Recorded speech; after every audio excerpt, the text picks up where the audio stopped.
Hi, my name is Rob Lee and this is the CBS Evening News. Today we are going to talk about a new book that is going to be released on January 24th, 1940. It is called The Grapes of Wrath by John Stienbeck, and we have the main character of that book with us here today, Tom Joad. I'm on TV. I'm on TV. Hi, Mama. Hi, Mama.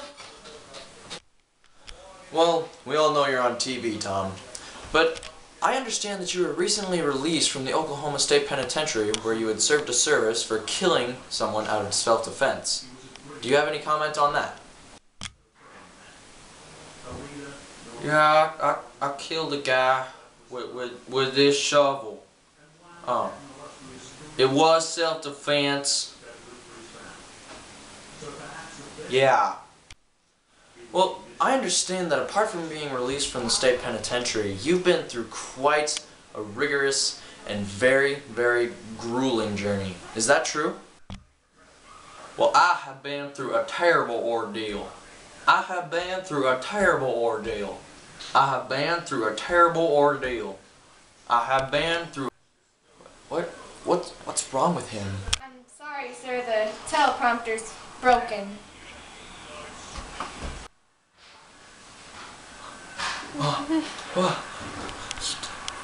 Where'd the words go? Where you took the words away.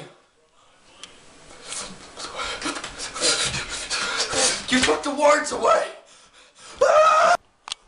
Okay, we're gonna take a short commercial break. Stay tuned.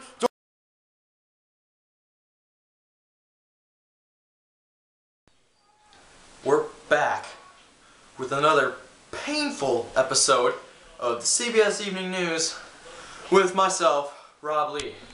Now, we're going to ask Tom Joad once again about his terrible ordeal now the teleprompter's fixed.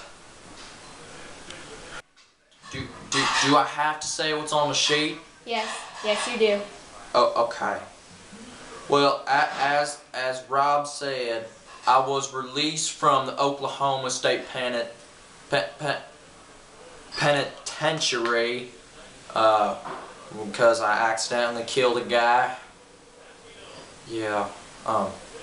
And so when I came back home, I ran into a preacher named Jim Casey, and Casey said he was no longer a preacher, and so he traveled with me to my uncle's house where apparently my relatives were staying and getting ready to go to California. What do you think about this, Rob? Well, Tom, that's certainly very interesting, but can you tell us who the main characters of this book might be? Well, I'd have to say that the main characters of this book is me, Pa, Ma, and maybe Uncle Tom, but Uncle Tom, I don't know.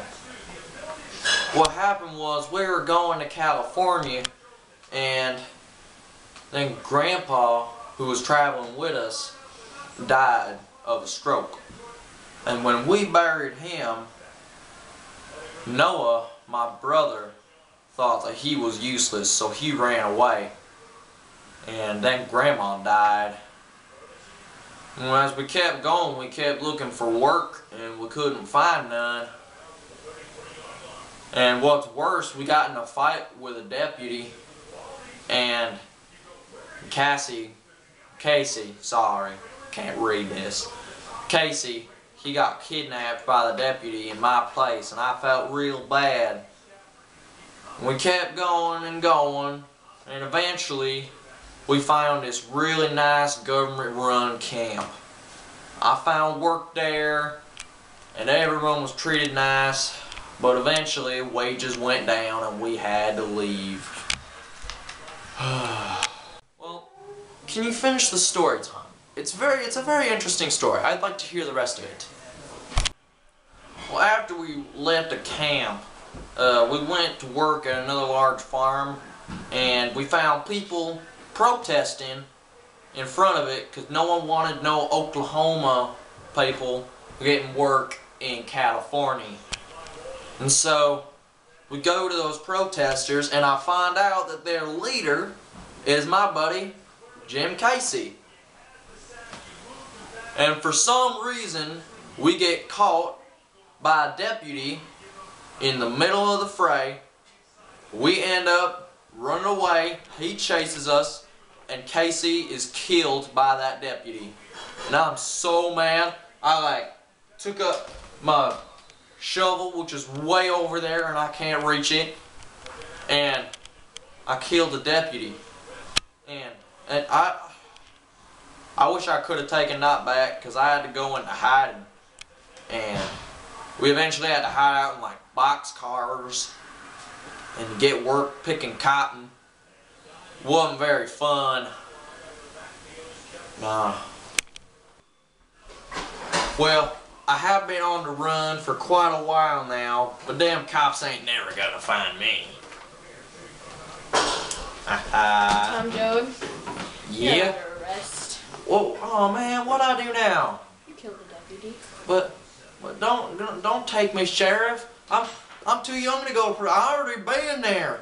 Don't take me. Okay, don't. we just take the chair because he's already tired.